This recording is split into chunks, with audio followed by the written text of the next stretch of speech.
Condamné à être filmé. C'est parti, hein. On y va, ça filme là. Donc on est toujours dans la Mishnah Bikurim. Perek Gimel Mishnachet, c'est le troisième Perek, la Mishnachet. Alors, un Bikurim Muvaim Besalim, Kaniskar Behenyanam, Vesamta Batene. Mishnah Zo Mefaretet Beno. Là, Jean-Michel est là. Donc simplement on dit que les bikurim, donc on a tout un processus pour amener les prémices.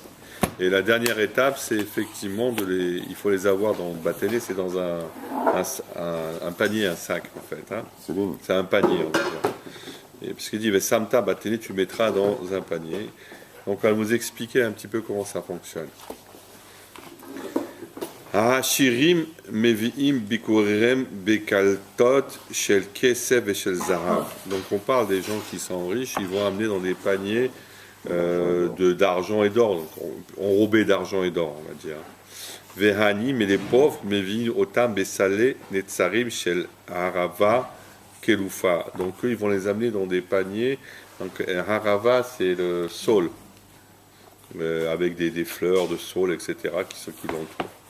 Vea salim, vea bikurim, nitanim, la kohanim. Et on va dire que les paniers et les prémices sont donnés aux kohanim. Alors il y a une précision à amener quand même. Effectivement, que ce soit les riches ou les pauvres amènent dans des paniers, mais c'est deux sortes de paniers différents. Autant les riches ont des paniers avec entourés, enrobés d'or et d'argent, autant les pauvres, ce sont des paniers avec des fleurs de saule, etc. Donc on dit qu'il les laisse aux kohanim, mais il les laisse ce que va dire, on va voir le biur là dans la fin. Ha'anim natnu la kohanim et hasalim him abikurim. Donc les pauvres donnent les paniers avec les bikurim. Les umat ha'asirim chez hakohanim ha'ezolahem et kaltotehem. Donc à l'exception des riches, les kohanim rendent leurs paniers aux riches. Pourquoi? Quelle est la raison? Donc c'est le point important de la Mishnah. Tama Davar, la raison. Bederer Klach Anim Avi ou Mehat Perot la Bikurim. En règle générale, les pauvres amènent peu de fruits pour les prémices. Déchetiye la Kohanim Matana Hashuva. Et pour que les Kohanim aient quelque chose d'important, en fait, qui ait une importance, un cadeau important. Au Tiru et Hasalehem Bidea Kohanim. Donc ils laissent leur panier dans les mains des Kohanim, pour donner une importance un peu à ce qu'ils amènent, puisqu'il y a peu de fruits. Par contre, les riches ont une abondance de fruits, ils ont de beaux paniers, donc ils ne sont pas estimés nécessaires de laisser leur panier. Voilà, en fait.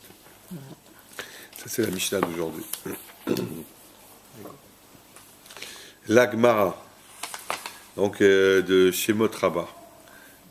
Donc, à propos de la parade de Shemot, alors on dit Madoua Yeshno Achrecha, alors Echrecha, les Yasser et Ham Israël Lifne Bo Ageoula. Pourquoi y a-t-il une contrainte en fait un petit peu de les Yasser, c'est comment dire, de forcer un peu le peuple juif avant la Géoula, de faire souffrir en quelque part. C'est un peu la question. Pourquoi est-ce qu'il faut absolument qu'il y ait de la souffrance avant l'arrivée de la délivrance? Manishtana Hagalut, on a quelle différence avec la dernière Galout, celle que l'on vit, la dernière exil, Shanu Yodhim et Ketsa, donc on ne connaît pas la limite. Les Humat Hagaluyot Harot, chez Mitrila Yadou et Ketsan. À la différence des autres exils, dont on savait au départ un petit peu la limite en fait. Bamamar chez les Fanou Hizbir Nifla Vil Menahem. Alpi Torah Tahasidou. Donc, on va vous expliquer un petit peu dans quelque chose d'extraordinaire qui va nous consoler, c'est ce qu'il dit, selon la Hasidut. Alors, le pasuk dit Vayeshev Moshe el Hashem, Vayomer. Hashem lama arerota lahem hazeh. Mahu Hashem lama arerota. Donc, Moshe retourne vers Hashem et lui dit et pourquoi autant de souffrance, de malheur pour ce peuple-là? Qu'est-ce que c'est que Lama Hashem, Lama Erota? Pourquoi tu les fais souffrir en fait? Qu'est-ce que ça signifie? Car Amar Moshe, ainsi a dit Moshe, Natalti Sefer Bereshit Vekaratibo, Veriti ma'asehem shel dor hamabul each nidonu umidat hadin haita. Ma'asehem shel dor afelaga veshel sedomim veach nidonu umidat hadin haita. Donc il dit, il reprend, Moshe dit, mais j'ai pris le livre de Bereshit et j'ai vu dedans ce qui s'est passé à propos de l'épisode du déluge et comment ont été jugés les gens de cette génération avec la rigueur. J'ai vu aussi ce qui s'est passé aux les gens de la tour de Babel et aussi à propos des gens de Sodome, comment ils ont été jugés avec l'attribut de rigueur. Mais ce peuple, c'est ce peuple-là, mais Assou, quand il fait chez Nishtar Bedou, Shiabut, Azé, Yoter, Mikol, Adorot, quand il fait pour avoir à subir cette servitude, plus que toutes les autres générations. Alors Hachem lui répond à Moshe, Vayomer Hachem el Moshe, Hata tiré Asher et Hessé les pharaons. Tu verras, maintenant tu vas voir ce que je vais faire à Pharaon. Donc c'est ce qu'il dit, donc il reprend ça dans le Biour, et simplement il dit Bevadaï Loba Moshe Bitrounia el Hachem. C'est évident que Hachem n'est pas venu proférer des griefs vis-à-vis d'Hachem. Et là, Karam Amarlo, c'est ainsi que Natal, il lui a simplement dit voilà, j'ai pris le Sefer Bereshit et j'ai vu un petit peu ce qui s'est passé, donc comme on l'a dit précédemment, et quelle était la finalité des choses. Et Hachem lui réplique et lui dit voilà, tu verras bien ce qui va se passer. C'est ce qu'il lui dit Ata tiré Asher Esseler, parce que je vais faire à Pharaon qui beyed Hazaka Ishlahem bir Hazaka Igrashem, parce qu'avec une main forte, je vais les envoyer, les délivrer, les renvoyer de cette terre, de sa terre.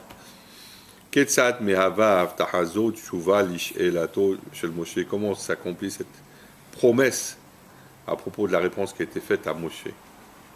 Donc comment ça fonctionne? Isbir Rabbi Shlomo, un Magid Milutzke, donc Rabbi Shlomo qui était le Magid de Lutzke, donc c'est peut-être une chassidoute, c'est un admour certainement. Talmid et Mouvrak chez la Magid Mimezerich, une des plus connues, donc c'est un Talmid important qui était attaché au Magid de Mezerich. Il explique comme ça Kacher Akadosh Baruch Hu Havet le'ashpia rov tova ou birkat al-hamo, quand Hachem voudra déverser une grande bonté et de bénédiction sur son peuple, Rabbi Mamekatregim Amenassim Imnoar Shefazo, beaucoup d'accusateurs, donc c'est les anges en fait accusateurs, voudront s'efforcer d'empêcher cette abondance.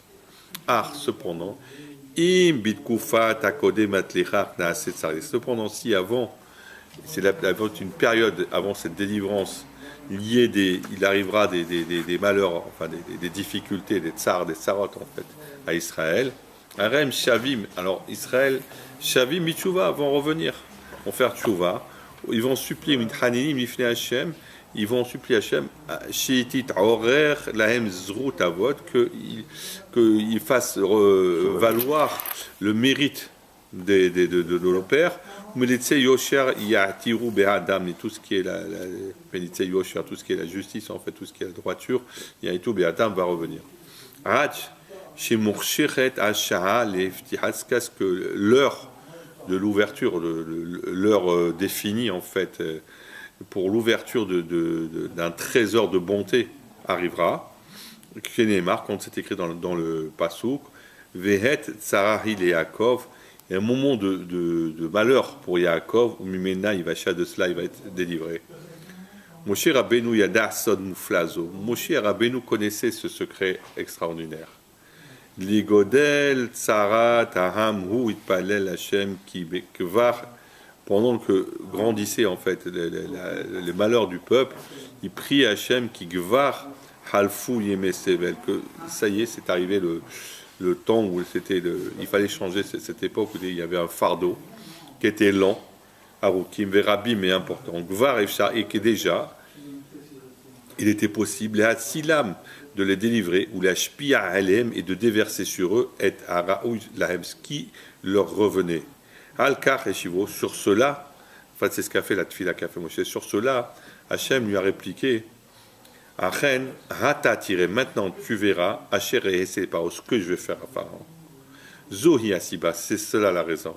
Mamshir Hamagid, Rabbi Shlomo, donc continue à dire, à expliquer Rabbi Shlomo le Magid, Madoua l'onit gela la nouketz à Galout. Pourquoi on ne nous a pas dévoilé la fin de la Galout, la dernière Acharona, la fin de de dernier exil, les Humat à Galuyot à Acharot, à la différence des autres exils, qui a Tsarot, Ve'arot, Baot, les filles, Harer, Aishua.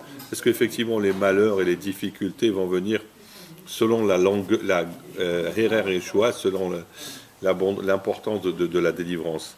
Ha'atita lavo à Harem, qui va venir après. À Geulot, à Kedomot, donc les exils précédents, lo achuzman rav, n'ont pas duré longtemps. On le firach lo ayat sarer begalut aorka shetit kadem lahem. C'est pour ça qu'il n'y avait pas besoin d'un exil long, important qui les précède.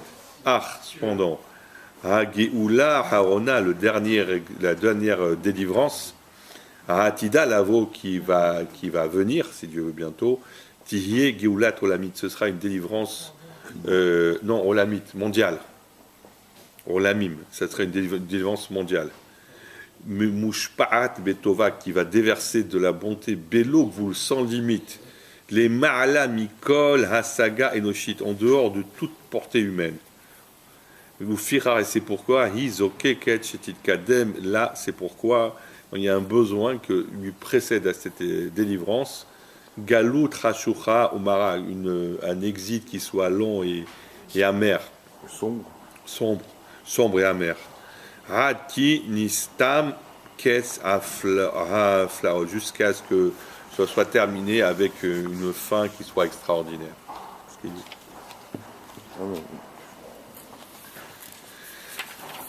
L'alachot, on parle de Achanat Shabbat, donc les préparatifs du Shabbat. Echitza Berev Shabbat, comment se laver veille de Shabbat. Mitzvah lechotz b'mayim hamim berev Shabbat echad anashim vechad anashim mipnei kvod Shabbat. Donc on a une mitzvah de se laver avec de l'eau chaude veille de Shabbat, aussi bien les hommes que les femmes. Les da'at à Shulchan Aruch, selon le Shulchan Aruch, ichatz panav yadav veraglav, il doit se laver son visage, ses mains et ses pieds. Ou le da'at harama, selon le Rama, ichatz kol gufo, il doit se laver tout le corps. Veminu yachol lichotz kol gufo, she'en lo pnai, ichatz lefachot panav veyadav bemayim hamim. S'il n'y a pas la possibilité de se laver tout son corps, alors à ce moment-là, il se lavera au moins, au minimum, son visage, ses mains et Veyadav, donc son visage et ses mains, avec de l'eau chaude, Vedavka bemaim chame, et justement avec de l'eau chaude. Aval la ochetz bemaim karim, l'eau qui a mitzvazo. Ah ben celui qui va se laver avec de l'eau froide, il n'a pas accompli la mitzvah. Vechen mitzvat, la hof rosho be'erev Shabbat, eh bien c'est aussi une mitzvah de se couper ses cheveux veille de Shabbat. Et mimi efshar lo lichotz be'erev Shabbat, s'il n'a pas la possibilité de se laver veille de Shabbat, donc vendredi après-midi, ichatz kol gufo beyom hamishi lichvot ha-Shabbat. À ce moment-là, il se lavera le jeudi pour l'honneur du Shabbat. Aval im yeshlo efsharut lichotz beyom shishi, c'est la possibilité de se laver le vendredi. Lo yagdim lichotz beyom hamishi, il ne va pas devancer et se laver le jeudi. D'accord? Lo hitaher bechitza, donc ne pas s'allonger dans ce lavage en fait de Shabbat. Meod yesh leizar, il faut faire attention. Lo leitaher, de pas tarder. Mechitza lichvot Shabbat, à propos de ce lavage qu'on fait Shabbat. Kede shelo yavo basé le hashash hilul Shabbat, de manière à ne pas transgresser le Shabbat. Donc il est en train de dire attention de ne pas tarder de vous laver. Chez Gam kacher mesayem rechitzato beodium, bien qu'il termine en fait son lavage, on est la veille. Même s'il commence en fait la veille,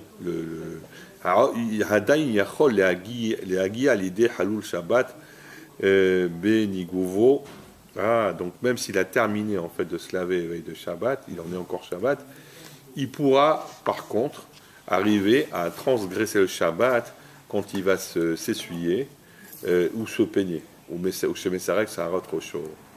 Et c'est important pour tous ceux qui craignent Hachem dans son cœur, Bélibo, l'imnoa et anché beto bisé, de prévenir en fait, d'empêcher tous les gens de sa famille de tarder trop à se laver, puisqu'on peut être amené à transgresser Shabbat. Voilà.